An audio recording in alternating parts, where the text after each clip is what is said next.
सभापती महोदय, मंत्र्यांनी जे उत्तर दिलंय त्याच्यात जे मी प्रश्न विचारले आहेत त्याच्यात 2, 3, 4, 5 सदर प्रकरणी अनियमितता झाल्याची बाब दिसून येते। माझा प्रश्न असा आहे की अनियमितता हा एक वेगळा विषय आहे आणि भ्रष्टाचार हा वेगळा विषय आहे। या ज्या तक्रारी ज्या झालेल्या आहेत या अनियमिततेबाबतीत झालेल्या नाही आहेत।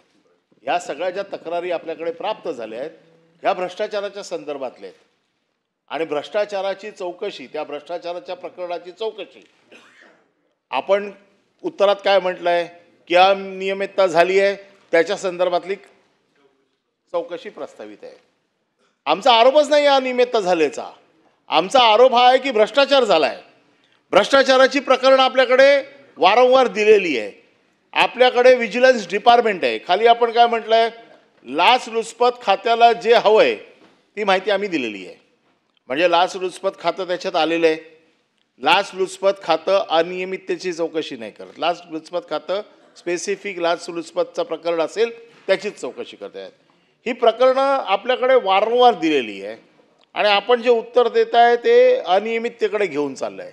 माझे सरळ प्रश्न आपल्याला असा आहे की ही जी अनियमिततेच्या बाजूला सारून जी भ्रष्टाचाराची प्रकरणं दिलेली आहेत, ज्याच्यामध्ये भांडार व खरेदी विभाग आहे, ज्याच्यामध्ये खोटी बिलं काढली म्हणून महाव्यवस्थापक वित्त विभाग आहे, ते वाकोडेंचे सगळे प्रताप आम्ही आपल्याकडे दिलेले आहेत। त्याला बिलं काढण्यासाठी जगताप नावाच्या वित्त अधिकाऱ्यांनी कशा प्रकारे कमिशन खाऊन त्याची बिलं पास केली ते आपल्याकडे दिलेले आहेत। त्याच्यानंतर वेगवेगळ्या डेपोमध्ये हे भांडारवर जे खरेदीचे प्रमुख आहेत त्यांनी कशी कामं, आपल्याकडे दापोडीमध्ये काम आहे, आपल्याकडे कारखाना आहे, आपल्याकडे सगळी व्यवस्था असताना देखील ही बाहेर कामं दिली सगळी। म्हणजे हे सगळे भ्रष्टाचाराची प्रकरणं आपल्याकडे दिलेली आहेत। आता आपण त्याला अनियमिततेचं स्वरूप देत आहे।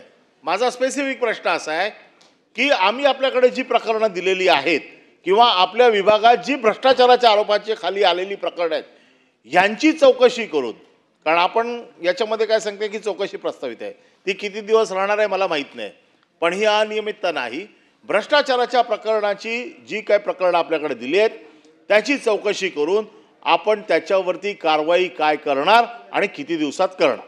माननीय मंत्री महोदय। माननीय सभापती महोदय, गेल्याच आठवड्यामध्ये अर्ध्या तासाची चर्चा होती आणि अर्ध्या तासाच्या चर्चेमध्ये माननीय सदस्य श्री अनिल परब साहेबांनी ह्या विषयावर लक्ष वेधलं होतं। माननीय मुख्यमंत्र्यांना त्यांनी जे पत्र दिलं त्या पत्राची कॉपीसुद्धा त्यांनी माझ्याकडे दिली होती आणि त्या पत्रामध्ये जे त्यांनी आता ह्या सभागृहामध्ये निवेदन दिलं त्या निवेदनाच्या माध्यमातून अनेक प्रकरणं त्यांनी सांगितली होती। सभापती महोदय, अनिल परब साहेब यांनी जी सभागृहामध्ये माहिती दिलेली आहे त्या माहितीमध्ये 100% तथ्य आहे। याचं कारण असं आहे की गेल्या अनेक वर्षापासून ह्या एसटी महामंडळामध्ये काय चालू आहे हे मलाही कळलं नाही, कारण ते सुद्धा त्यावेळेस 2.5 वर्ष हे ह्या खात्याचे मंत्री होते, अध्यक्ष होते एसटी महामंडळाचे। प्रत्येक ठिकाणी ह्या गोष्टी चालू आहे। म्हणजे तुम्हाला मी एक उदाहरण देतो, वाचून सांगतो। सदर प्रकरण संबंधिताचा कामातील निष्काळजीपणा, महामंडळाच्या होणारा नुकसानीस प्रतिबंध न करणे, नियमावलीचे भंग करणे, नियमबाह्य खरेदी प्रक्रिया राबवण्यास मदत करणे, महामंडळ ठरावाने दिलेल्या अधिकाराचे उल्लंघन करण्यास सहकार्य करणे, सोर्स प्राप्त असताना जास्त दराने साहित्य खरेदी करून महामंडळाचे होणारे नुकसान टाळण्यास कसूर करणे, अतिरिक्त खरेदी करून महामंडळाचा महसूल अडकून ठेवणे, नियमबाह्य खरेदी प्रक्रिया राबवण्यास मदत करणे, मागील तारखेचे कोटेशन आणून देणे, न झालेले कमिटी परचेस दाखवण्यासाठी खोटी कागदपत्रे सादर करण्यास सहकार्य करणे, अधिकाराबाहेर प्रथम खरेदी करून नंतर खरेदी आदेश देणे, साठा शिल्लक असताना चुकीची माहिती देऊन अतिरिक्त खरेदी करण्यास वाव देणे, दस्तऐवजातील नोंदी नियमानुसार ठेवण्यास कसूर करणे, चुकीच्या खरेदी प्रक्रियेकडे दुर्लक्ष करणे, नियमबाह्य खरेदी प्रक्रियेस प्रतिबंध करण्यास कसूर करणे, फरक देय अदा करण्यास मोघम टिप्पणीवर खातरजमा न करता स्वाक्षरी करणे,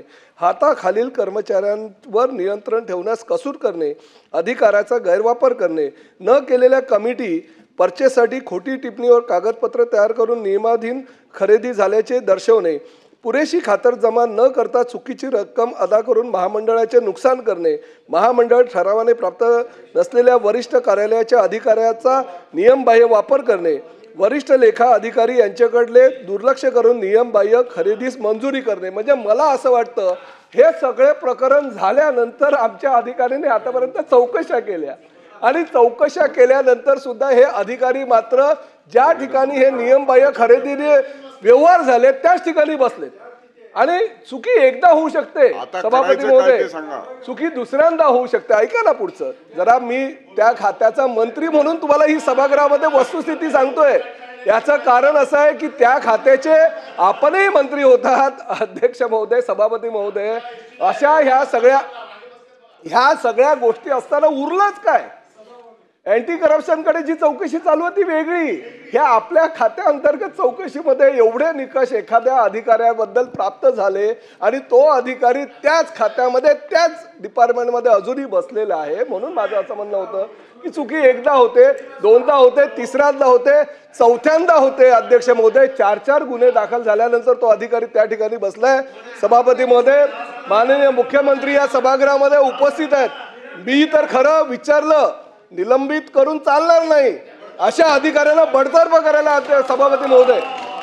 प्रताप सरनाईक यांच्या कार्यकाळामध्ये आणि प्रामुख्याने महायुती सरकारमध्ये जर असे एसटी महामंडळाचे जी लालपरी आपली रक्तवाहिनी आहे, त्या रक्तवाहिनी असलेल्या एसटी महामंडळामध्ये अशा प्रकारचे जर काम कोणी करत असेल अधिकारी, तर त्याला प्रताप सरनाईक आमचं सरकार सुद्धा अभय देणार नाही. ताबडतोब आपण ज्या वाघ नावाच्या अधिकाऱ्याबद्दल आता सांगितलं त्याला आजपासून ताबडतोब बडतर्फ करण्यात येईल. प्रश्न क्रमांक 5, माननीय मुख्यमंत्री महोदय काय बोलतो?